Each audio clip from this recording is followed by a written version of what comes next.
बाबा के कैंची प्रवास के अंतिम वर्षों में उत्तर प्रदेश के तत्कालीन राज्यपाल अकबर अली खान बाबा जी से मिलने कैंची धाम जाते थे, क्योंकि उनका जीवन उनके सरकारी काम और जिम्मेदारियों के कारण बहुत व्यस्त था।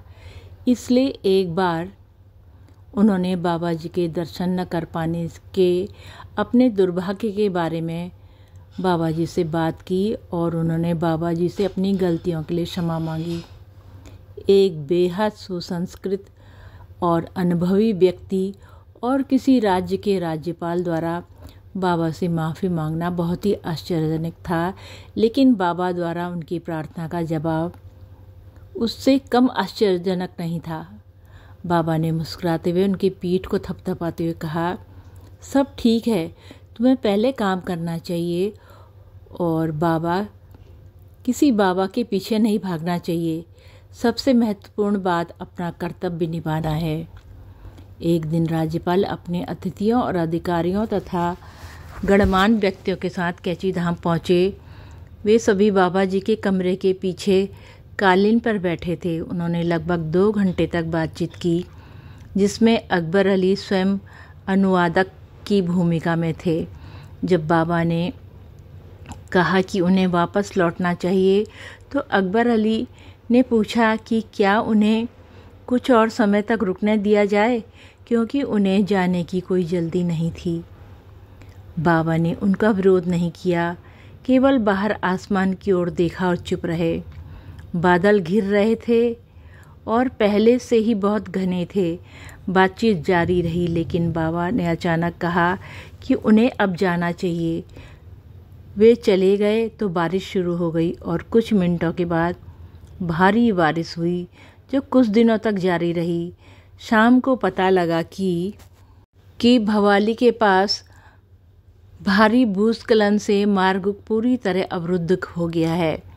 जब कई दिन बीत गए, बारिश रुक गई, सड़क से मलबा साफ हो गया और यातायात सामान्य रूप से शुरू हो गया, तो एक दिन अकबर अली अचानक बाबा जी से मिलकर ये बताने पहुँचे कि बाबा जी ने उस दिन किस तरह उनके मेहमानों के साथ साथ उनकी जान बचाई।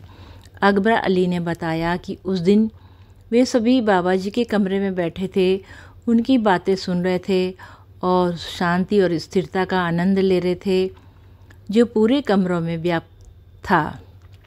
उनके मेहमान इतना आनंद ले रहे थे कि वे अपना प्रश्न पूछना या उसके उत्तर सुनना ही भूल गए।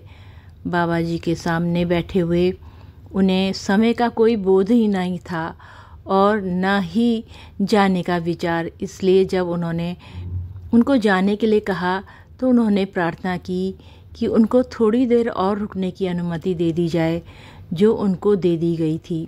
लेकिन कुछ समय बाद उन्होंने कुछ बल के साथ दोहराया कि अब आपको जाना चाहिए, और वो समझ गए कि अब समय नहीं बढ़ाया जाएगा। उस समय वो समझ नहीं पाए कि वो उनको जाने के लिए इतना आग्रह क्यों कर रहे हैं। यहाँ तक कि उन्होंने बाबा जी को जाना था, ये उनके स्वभाव में नहीं था। जब वे निकले तो बूंदाबांदी हो रही थी, लेकिन उनको नहीं पता था कि उनके साथ क्या होने वाला है।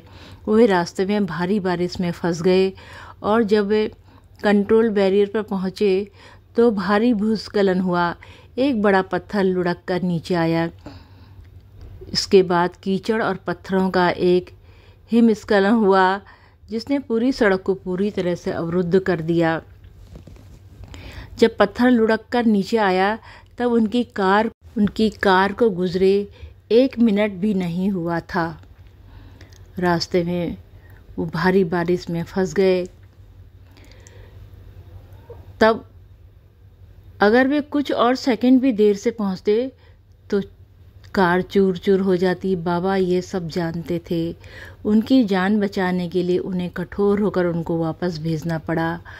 अकबर अली बहुत उत्साहित थे और आगे बोले, लोग पीर और पैगंबर कहते हैं, लेकिन पीर और पैगंबर क्या है? नीम करोली बाबा वास्तव में मेरे लिए खुदा हैं। बाबा जी अपने भक्तों पर कभी विपत्ति नहीं आने देते हैं। जय हो नीम करोली बाबा की सदा जय हो। माँ सिद्धि की सदा जय हो। बाबा सदा अपने भक्तों का कल्याण करना प्रभु। कल्याण करना प्रभु। जय हो बाबा, जय हो, सदा ही जय हो।